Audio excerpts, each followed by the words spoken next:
Shemar, just from your perspective on a defensive standpoint, A&M's now 0-8 in their past games in road when playing on the road. My apologies. Just what do you think has been the major problem in helping try and secure that win? Really, I just feel like it's just us executing and locking in and really taking care of our job, like our 111. I feel like that's really our main problem going in away games. We don't handle our 111 full speed, and we don't win our one-on-ones at a high rate at away games. So I just feel like that's the reason why we can't finish. And then what was the message from the defensive leaders, not the coaches, but the seniors during the bye week on what to expect moving forward into the month of November? Just really locking in and trying to finish this season off strong and trying to win out and dominating on the defensive side of the ball. We'll go toward the back of the room to Andrew Monaco.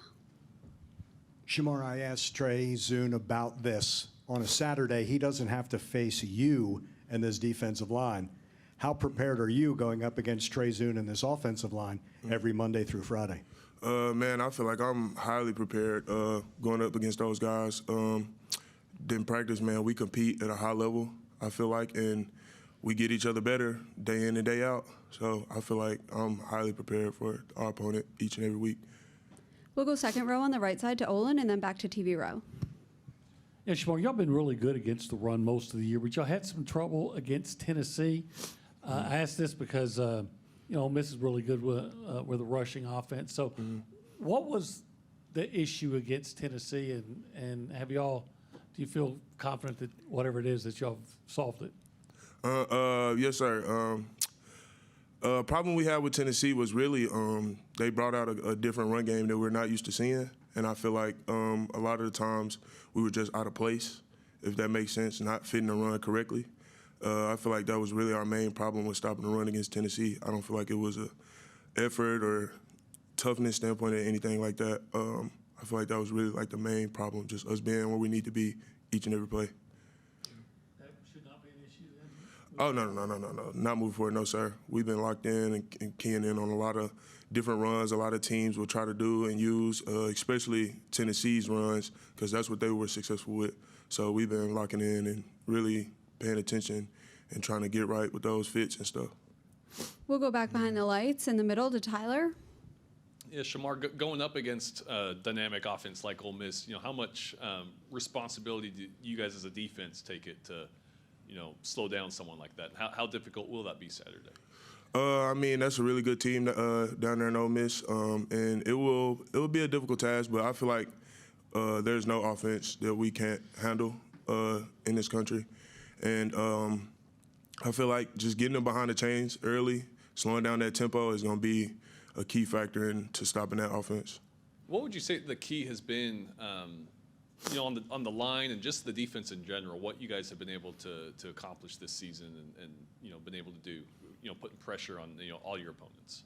Can you ask that question again? I'm sorry. What's the key been for this defense? Let's say from the beginning of the year to now, what you guys have been able to improve on and getting to the quarterback and getting teams off the board. Oh, yeah, well, sure. It starts with how we start and how we finish everything and everything in between that. Just our effort, our technique, just everything. Like, I believe, like, this offseason, we really paid attention to the little things that we weren't taking care of last year on this defense, and we really, tuned in and became one, and we're really starting to come together and tighten down on things. We'll stay back behind the lights on the right side to Justin and then Brent. You kind of mentioned a little bit there, Shemar, their tempo. When a team goes fast like that, what's the most critical thing you guys have to do up front, to kind of stymie that, not let them get on a roll? It starts with getting lined up. I feel like that's the biggest part in stopping a tempo team is just getting lined up because that's what they want you to be. They just don't want you to be lined up. So getting lined up front and then just keeping our technique down and really, not trying not to get tired, but not getting too tired, getting them behind the chains early, like I said, not letting them get those 4 or 5 yard runs every time they run the ball. I feel like that's going to be big in stopping that tempo. You actually got to see Judkins last year. What do you make of his running style, and how important is it to kind of not let him go off like he did last year against you guys? Oh yeah, man. He a great running back. That's a good running back for the face again, and shoot, I mean, just not letting him get hot, not letting him, get too comfortable running the ball, especially outside the tackles like he did last year. So, I mean, just not getting him going, just keeping him simmered down the whole game is pretty much what we're going to try to do to attack him. We'll go front row on the right side to Brent and then Carter. Coach Fisher has talked about one of the things he loves about you is your willingness to do whatever it takes on the defensive line. Where does that come from? Play inside out, just do whatever it takes.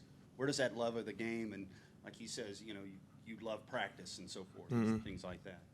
I feel like that started when I was younger because I was actually coached by my uncle.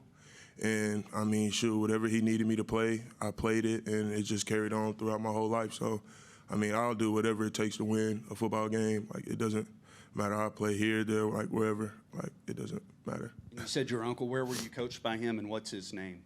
That was a Little League team, DeSoto Dolphins, and we were from Dallas, Texas, DeSoto. Okay. And what's his And name? his name is Jeffrey Booker. Okay, gotcha. Hey, do you like the 2-day travel? A lot of teams don't do that. They go the day before when you travel. What do you think of it going 2 days ahead? I feel like it's a good thing. I like traveling 2 days before. It gives your team a chance to get there and actually like settle in and get down and get those important meetings in before the game, and and those walkthroughs. So I feel like it's important. We'll go second row on the left side to Carter and then wrap things up with Cole. Shamar, I think before the season we talked to Fidel Diggs, and he said that Jackson Dart was the hardest quarterback to bring down. Wondering if you agree with that and what challenges he presents just being kind of elusive. I feel like he is one of those harder ones to bring down. I don't think he's harder to bring down than KJ Jefferson still. Trying to bring KJ down was pretty tough. That's a big boy. But, Jackson Dart, man, he's elusive, and he can make guys miss. Like, I was watching film today. He's really good at making guys miss. So I feel like getting more than one person on him is going to be good. And then you guys got a running backs coach who was at Ole Miss last year, Coach Blackwell. Is there anything you can learn from him, just his knowledge of their personnel and their scheme and everything? I'm pretty sure it is. Shoot, that's gonna be. We're gonna definitely be asking him some questions from like going on this week. And he's taught us a lot of stuff, especially about the tempo teams, as far as like not letting them run the ball back to the ref and stuff like that, trying to get it out, knock the ball out their hands, just to slow it down a little bit.